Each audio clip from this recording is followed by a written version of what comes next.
जानना चाहता हूं कि जैसे हम लोगों से एक अपराध होता है, भ्रूण हत्या का अपराध। राधे राधे, हरे कृष्णा।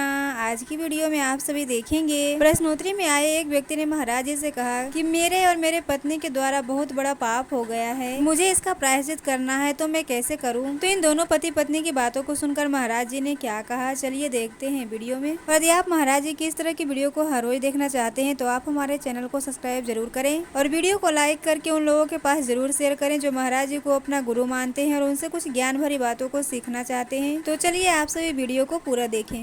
समझो, आप ही समझदार हैं उस भीड़ में। महाराज जी प्रणाम।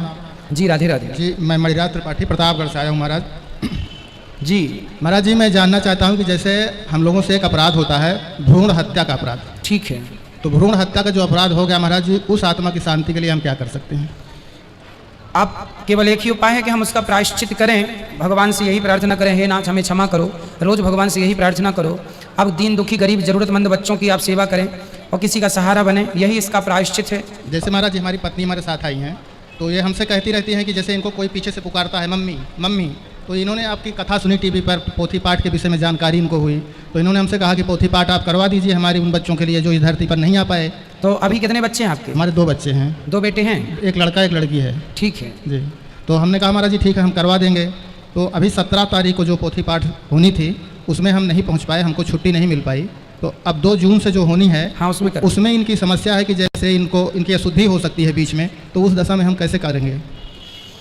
अब उस दशा में आप संकल्प आप कर लीजिएगा जी।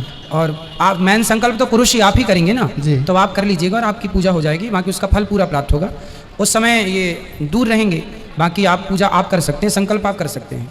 कथा सुन सकते हैं? हाँ कथा सुन सकते हैं महाराज ये कुछ आपसे पूछा कथा सुनने में कोई स्त्रियों की अशुद्धि के दिनों में आप कथा सुन सकते हैं। केवल भगवान को स्पर्श नहीं करना, कोई अनुष्ठान के संकल्प में उस समय आपको नहीं होना, बाकी आप पूजा में हो सकते हैं, सत्संग में हो सकते हैं, सत्संग सुन सकते हैं। जी उनकी आत्मा की शांति के लिए महाराज जी हो तो फिर ठीक तो हो जाएंगे बच्चे। हाँ हाँ हाँ बिल्कुल, भागवत जी उन्हीं के लिए, भागवत जी जीव मात्र के कल्याण के लिए होती है। जो सुनता परीक्षित का उद्धार हुआ, धुंधकारी का हुआ, सबका। महाराज जी पाप तो सब कट जाएंगे? पाप आपके कट ही जाएंगे, क्योंकि पाप जो हमने किए हैं यदि हम उसका प्रायश्चित कर लेते हैं तो पाप चले जाते हैं। जैसे हमने गलती की और सॉरी कह दिया तो फिर आप माफ़ कर देते हैं, उसी प्रकार भगवान कहते हैं कि आपने गलती कर ली पर उसे स्वीकार करके मेरी शरण में आ जाओगे तो मैं उसे माफ़ कर दूंगा। तो ये भगवान का विधान है। सन्मुख हो ही जीव मुहि जबहि, जन्म कोटि अघनासहि तबहि। जी बताइए। महाराज जी प्रणाम।